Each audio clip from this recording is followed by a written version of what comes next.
কি সেই আহ্বান? তারুণ্যের প্রথম ভোট ধানের শীষের জন্য হোক। একজন মায়ের চোখে বাংলাদেশ যেমন, অর্থাৎ আগামী দিনে আমরা নবীন এবং প্রবীণ সবাই মিলে তেমন একটি বাংলাদেশ গড়তে চাই। আমরা একজন মায়ের চোখে যেমন বাংলাদেশ, তেমন একটি বাংলাদেশ আমরা গড়ে তুলতে চাই, নবীন এবং প্রবীণ সকলে মিলে। প্রিয় ভাই বোনেরা, সারা দেশের ছাত্র দলের নেতা কর্মী, দেশের সকল শিক্ষার্থী এবং তরুণ প্রজন্মের দৃষ্টি আকর্ষণ করে বলতে চাই, আজকের এই তারুণ্য, আজকের এই শিক্ষার্থীরা আগামীর বাংলাদেশ। এই বাংলাদেশে ফ্যাসিবাদ, উগ্রবাদ, চরমপন্থার উত্থান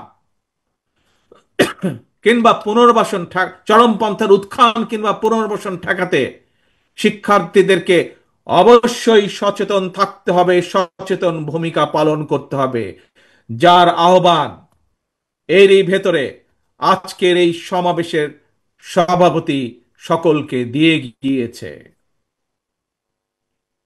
প্রিয় ভাই বোনেরা, দেশের প্রায় 13 কোটি ভোটারের মধ্যে গত 1.5 দশকে ভোটার তালিকায় এ পর্যন্ত প্রায় 4 কোটি নতুন ভোটার যুক্ত হয়েছে। তোমরা ভোটার হলেও ফ্যাসিবাদ চক্র তোমাদের ভোটের অধিকার কেড়ে নিয়েছিল। আসন্ন জাতীয় নির্বাচন সামনে, এবং এই আসন্ন জাতীয় নির্বাচনে তোমাদের হারানো ভোটের অধিকার পুনঃপ্রতিষ্ঠা এক বিরাট সুযোগ তৈরি হয়েছে। এই সুযোগকে কাজে লাগিয়ে স্বাবলম্বী বাংলাদেশ গড়ার লক্ষ্যে বিএনপির গৃহীত পরিকল্পনা বাস্তবায়ন করার জন্য পলাতক স্বৈরাচারের শাসন আমলে গত 1.5 দশকে ভোট প্রয়োগের অধিকার বঞ্চিত 3.5 কোটি ভোটার সহ সবার সমর্থন এবং সহযোগিতা চাই।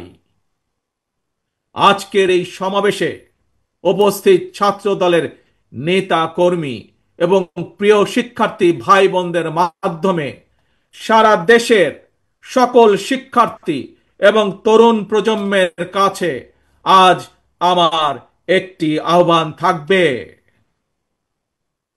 সামনে উপস্থিত শিক্ষার্থী প্রিয় ভাই বোনেরা, ছাত্র দলের প্রিয় ভাই বোনেরা, মন দিয়ে শোনো কি আহ্বান আমি জানাতে চাই। তারপরে আমার এই আহ্বানের কথা ছড়িয়ে দাও তোমাদের সকল শিক্ষার্থী, সারা সমগ্র বাংলাদেশে ছড়িয়ে ছিটিয়ে থাকা সকল শিক্ষার্থী, সকল আগামীর বাংলাদেশ ভবিষ্যৎ প্রজন্মের কাছে যারা নতুন ভোটার, তাদের সকলের কাছে আমার এই আহ্বান ছড়িয়ে দিবে। পারবে ছড়িয়ে দিতে? পারবে আমার আহ্বান ছড়িয়ে দিতে? আসো তাহলে বলি আমি কি সেই আহ্বান। মন দিয়ে শোনো, প্রথমবার আমি তোমাদেরকে সেই আহ্বানের কথা বলবো, তোমরা পরে আমি বলা শেষ হলে আমার সাথে তোমরা আবার পরবর্তীতে বলবে। কি সেই আহ্বান? তারুণ্যের প্রথম ভোট ধানের শীষের জন্য হোক। কি সেই আহ্বান? তারুণ্যের প্রথম ভোট ধানের শীষের জন্য হোক। তারুণ্যের প্রথম ভোট ধানের শীষের জন্য হোক। পলাতক স্বৈরাচার মুক্ত বাংলাদেশে প্রচলিত প্রথাগত ছাত্র রাজনীতির গুণগত পরিবর্তন হওয়া দরকার।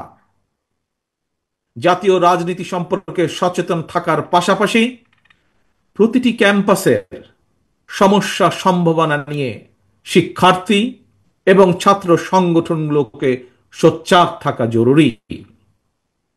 আগামীর বাংলাদেশে একটি জ্ঞান এবং মেধাভিত্তিক শাসন প্রশাসনের জন্য তোমরা তোমাদের নিজেদেরকে যোগ্যতম হিসেবে গড়ে তোলার প্রতিজ্ঞা করতে হবে। জ্ঞান অর্জন আর লেখাপড়াই হতে হবে তোমাদের প্রথম এবং প্রধান অগ্রাধিকার। প্রিয় ভাই বোনেরা, প্রিয় বন্ধুরা, তোমরা যাতে নিরাপদ এবং সুন্দর পরিবেশে লেখাপড়া করতে পারো। এজন্য তোমাদের জন্য ক্যাম্পাসের নিরাপত্তা এবং সুযোগ সুবিধা বাড়ানো প্রয়োজন বলে আমরা মনে করি। লাইব্রেরিগুলোকে মডার্নাইজ করা, অনলাইন এবং অফলাইনে লাইব্রেরি কেন্দ্রিক বহুমুখী শিক্ষার সুযোগ চালু করা প্রয়োজন।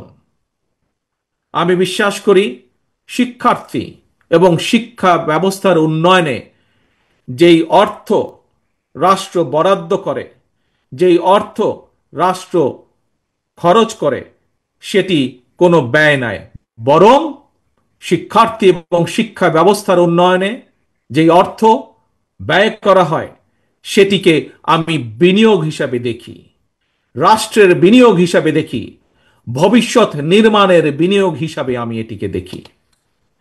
প্রিয় ভাই বোনেরা, দেশকে তাবেদার রাষ্ট্রে পরিণত করে রাখতে বিগত ১.৫ দশকে ফ্যাসিস্ট চক্র দেশের শিক্ষা ব্যবস্থাকে ধ্বংস করে দিয়েছিল, যার সাক্ষী তোমরা নিজেরাই। নানা অপকৌশলে আশ্রয় নিয়েছিল। শিক্ষার্থীদের নিরাপত্তা নিশ্চিত করার পরিবর্তে শিক্ষাঙ্গনকে সন্ত্রাসীদের নিরাপদ আস্তানা হিসাবে ব্যবহার করেছিল তারা। প্রিয় ভাই বোনেরা, আজ এই মুহূর্তে লক্ষ লক্ষ তোমরা আজ শাহবাগে যেখানে এই সমাবেশে তোমরা বসেছো, যেখানে এই সমাবেশ অনুষ্ঠিত হচ্ছে, এর পাশেই কিন্তু খুব সম্ভব তোমাদের হাতের বাম পাশে হবে বোধহয়, হাতের বাম পাশে অর্থাৎ মঞ্চে যারা বসে আছেন তাদের ডান পাশে, মঞ্চের সামনে তোমরা যারা বসে আছো খুব সম্ভব তোমাদের হাতের বাম পাশে ঢাকা বিশ্ববিদ্যালয়, ঐতিহাসিক ঢাকা বিশ্ববিদ্যালয়। এই ঢাকা বিশ্ববিদ্যালয়ের সঙ্গে ইতিহাস জড়িয়ে আছে বাংলাদেশের গৌরবোজ্জ্বল ইতিহাস, ঐতিহ্য, মুক্তিযুদ্ধ। ফ্যাসিবাদ শাসনামলে ভিন্ন দল ভিন্ন মতের শিক্ষার্থীদের জন্য এই ঢাকা বিশ্ববিদ্যালয়ের ক্যাম্পাসগুলোকে সেই সময় কনসেন্ট্রেশন ক্যাম্পে পরিণত করা হয়েছিল। বর্তমানে যারা এই ঢাকা বিশ্ববিদ্যালয়ের শিক্ষার্থী, তাদের সামনে এই ক্যাম্পাসকে জ্ঞান চর্চা এবং গবেষণার একটি নিরাপদ ভূমি হিসাবে প্রতিষ্ঠার সুযোগ এসেছে। প্রাচ্যের অক্সফোর্ড খ্যাত এই বিশ্ববিদ্যালয়ের গৌরবজনক ইতিহাস আবারও ছড়িয়ে দিতে হবে তোমাদের যারা উত্তরসূরি শিক্ষার্থী তাদের মনের ভিতরে। ঢাকা বিশ্ববিদ্যালয় ছাত্র দলের নেতাকর্মী এবং কিছু সংখ্যক শিক্ষার্থীর সঙ্গে আমি সরাসরি কথা বলেছি। ঢাকা বিশ্ববিদ্যালয়ের আবাসন সংকট নিরসনে আবাসিক হলগুলোতে বসবাস এবং খাবারের মান বাড়ানো অত্যন্ত জরুরি। এ ব্যাপারে আমি শিক্ষার্থীদের সঙ্গে কথা বলে হলগুলোতে বিদ্যমান সমস্যা এবং সমাধানের একটি লিখিত প্রস্তাবনা বিএনপির কাছে উপস্থাপনের জন্য ঢাকা বিশ্ববিদ্যালয় ছাত্র দলের নেতাদেরকে, কর্মীদেরকে আমি আহ্বান জানাই।